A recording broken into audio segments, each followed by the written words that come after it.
There are growing calls to tamp down heated political rhetoric in the U.S. following this weekend shooting in Washington. This was just the latest, though, in a string of politically motivated acts of violence carried out in recent years. We can walk you through some of them. President Trump was shot while speaking at a campaign rally in Butler, Pennsylvania back in July of 2024. 2 months later, he survived a second assassination attempt at his golf club in West Palm Beach, Florida. In April of 2025, the residence of Pennsylvania Democratic Governor Josh Shapiro was set on fire while he and his family slept inside. And 2 months after that, 2 Minnesota Democratic state lawmakers and their spouses were shot. State Representative Melissa Hortman and her husband, Mark, were killed. In September, conservative activist Charlie Kirk was assassinated during a Turning Point USA event in Orem, Utah. And, as you know, just this past weekend, gunshots were fired at the White House Correspondents' Dinner in Washington. Now, several attendees at the dinner have also been impacted by political violence, and this includes President Trump and Charlie Kirk's wife, Erica, as well as House Majority Leader Steve Scalise, who was shot back in 2017. Florida Democratic Congressman Jared Moskowitz was the target of an assassination plot in October of 2024, and both the father and uncle of Health and Human Services Secretary Robert F. Kennedy Jr. were assassinated back in the 1960s. Here to discuss all of this and what it means is Kevin Boyle. He's an American history professor at Northwestern University. Professor, good morning to you. As we just laid out, political violence seems to have always existed. Why does it appear to be getting worse recently? I think you're exactly right. There's a long history of political violence in the United States, but we're in a particularly intense moment of that violence. And I think there's a whole bunch of causes for that.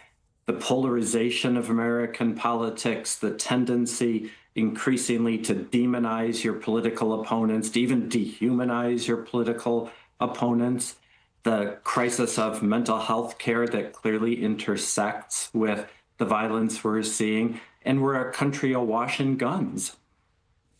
The availability of guns doesn't appear to be changing. The heated and dehumanizing political rhetoric, that appears to be getting worse with bots. So what responsibility do presidents and presidential candidates shoulder? How can they reverse it? We did already hear from the Democratic House Leader, Hakeem Jeffries, and the White House Press Secretary, Karen Leavitt, saying it's bad, it should stop on both sides. But how do leaders make that happen? I think really this is a matter on that particular point, and it's a great question. It's a matter of will. You have to actually commit to de-escalating the rhetoric in American politics. And I thought the clip that you just played was really revealing that we're even in this point, the White House press secretary was very quickly blaming one side of this equation. And we all know that this is a problem that is afflicting both sides of American politics. That's the nature of polarization. It's a matter of committing yourself to making political rhetoric calmer and more rational. We've been reporting on nationwide efforts to redistrict certain states to give the powering party more strength in Washington. This is happening both by Republicans and Democrats. Gerrymandering appears to amplify polarization, and algorithms appear to incentivize divisive language. So how do you create an incentive and increase the will to do the opposite?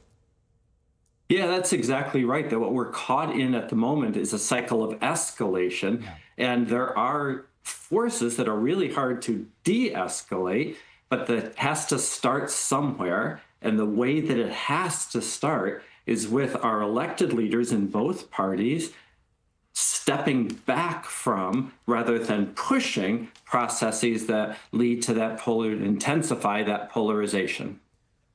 You cannot find a place in the country that hasn't experienced this to some degree. Let's hope that voters demand less heated rhetoric. Professor Boyle, great to get your insight this morning. Thanks for being with us. Thanks so much for having me.